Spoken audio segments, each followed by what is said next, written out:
తిరుపతి జిల్లా ఆర్ఎస్ఎస్ స్థాపించి 100 సంవత్సరాలు పూర్తయిన సందర్భంగా ఘనంగా హిందూ సమ్మేళన కార్యక్రమం రైల్వే కోడూరు పాతబజార్లోని ఆర్యవైశ్య ఉత్సవ మండపంలో హిందూ సమ్మేళన కార్యక్రమం నిర్వహించడం జరిగింది. ఈ కార్యక్రమంలో నియోజకవర్గంలోని ప్రజలందరూ పాల్గొనడం అంతేకాకుండా ఈ కార్యక్రమంలో ఎంతో మంది వక్తలు మంచి మాటలు దేశవ్యాప్తంగా హిందూ సమ్మేళనం గురించి మాట్లాడడం జరిగింది. రైల్వే కోడూరులో ఆర్ఎస్ఎస్ స్థాపించి 100 సంవత్సరాలు పూర్తయిన సందర్భంగా హిందూ సమ్మేళన కార్యక్రమంలో విశిష్ట అతిథులు రైల్వే కోడూరు నియోజకవర్గ ప్రజలందరూ పాల్గొనడం జరిగింది. వీళ్ళు మా కులము అనుకుంటూ లేదా వీళ్ళు మా ఊరు ఊరు వచ్చారు కదా, వీళ్ళు మా ఊరు అనే కూర్చున్నారా? మీ పక్కన ఇల్లు అటు గాని కొత్త వాళ్ళు ఉన్నారా లేదా? ఒకసారి చేతులేదండి. ఎవరికైనా అట్లా కొత్త వాళ్ళు ఉన్నారా?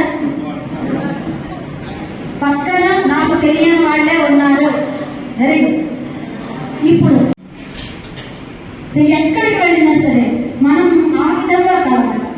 మా వాళ్ళు మా ఊరు మాకు తెలిసిన వాళ్ళని కూర్చోవద్దు, కలిసి వాళ్ళతో చక్కగా పంచుకుంటూ వీళ్ళందరూ మనం ఇక్కడ చేరింది ఎందుకని చేరా? అందరం హిందూ ధార్మిక సమైక్యతను పెంచుకోవడం కోసం చేయాలి. హిందూ సమైక్యత కావాలి. 100 సంవత్సరాలు నిండారని ఆర్ఎస్ఎస్ వాళ్ళు ఈ పిలుపుని ఎందుకని పిలిచారు?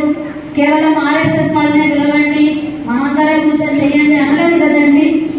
అందరినీ సంఘటన చేస్తున్నారా లేదా? సమైక్యం చేస్తున్నారా లేదా? దేనికోసం ఇదంతా అంటే మనకు భారతదేశంలో ఏమైపోయిందంటే ఎవరికి వాళ్ళము విడిపోయాం. ఎప్పటి నుండి విడిపోయాం? దాదాపు 1000 సంవత్సరాలుగా విడిపోయాం, బ్రతికాం. అది అలవాటైపోయిందండి మనం. అవునా? అంతవరకు బాగా కలిసే ఉన్నాం. ఇతర దేశాల నుండి వచ్చి మన వైపు మన పైన దాడి చేస్తున్నాం, లేకపోతే ఒక వర్తక కార్యక్రమం మీదనో ఎలాగో వచ్చి ప్రతి ఒక్కళ్ళు చేసిన పనికి ముందు మనల్ని విభజించడం మొదలుపెట్టారు. అవునా కదా? కాబట్టి బలం అన్నది ఎక్కడైనా ఉంది అని అంటే శక్తి ఎక్కడ ఉంటుంది? శక్తి ఎక్కడ ఉంది? ఇప్పుడు అమ్మవారిలో ఉందా?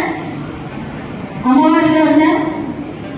అలా అనుకున్న స్త్రీ శక్తి తక్కువ వచ్చేది. ఎందుకు ముక్తారంటే మనము ఈ హిందువులు అయినందువల్ల, ముఖ్యంగా మన దేవతలు అందరూ గౌరవించే వాళ్ళే ఉన్నారు కాబట్టి మన ప్రపంచవ్యాప్తంగా చూస్తే మన దేశం ఒక గౌరవమైన దేవుని లాంటిది, దేవుడి గది లాంటిది. ఇల్లంతా ఒక ఎత్తు, దేవుడి గది ఒక ఎత్తు. దేవుడి గదిలోకి ఎవరు వెళ్తారో శుభ్రంగా ఉండేవాళ్ళు, బాగా మంచి మనసుతో వెళ్ళేవాళ్ళు.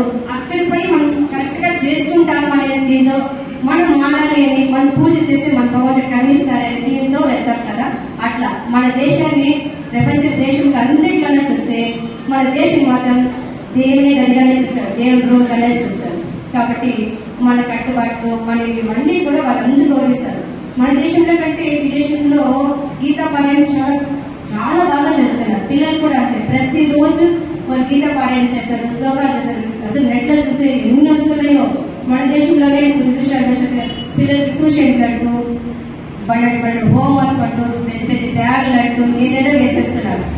వాటితో పాటు గీతా శ్లోకం రోజు ఒక్కటైనా కనీసం ఒక్క శ్లోకం చదివించారు. ఇతర వాళ్ళైతే ఖచ్చితంగా కూర్చోబెట్టి చదివించే మన స్కూల్ పంపిస్తున్నారు. నేను చూసాను చాలా ఇళ్ళ, ఒక 30 ఇంట్లో ఒకరి ఇంట్లో ముస్లింస్ ఉంటే ఖచ్చితంగా వాళ్ళు చదువుతున్నారు. ఎంత రెడీ అయినారో వాళ్ళు ఉత్సాహం చదువు పంపించట్లేదు.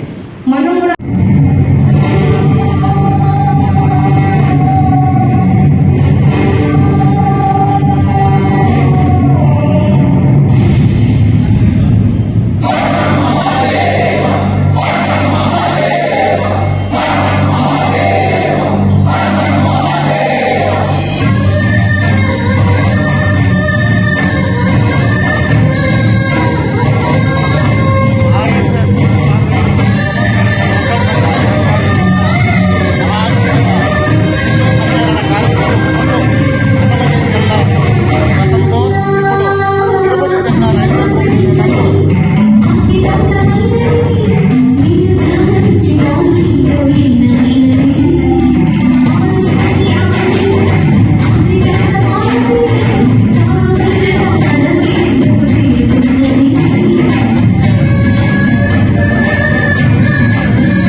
వేదిక అలంకరించిన పెద్దలకు, ఈ కార్యక్రమానికి విచ్చేసినటువంటి రైల్వే కోడూరు చుట్టుపక్కల ప్రాంత హిందూ సోదర సోదరీమణులందరికీ నా యొక్క నమస్కారాలు తెలియజేస్తున్నాను.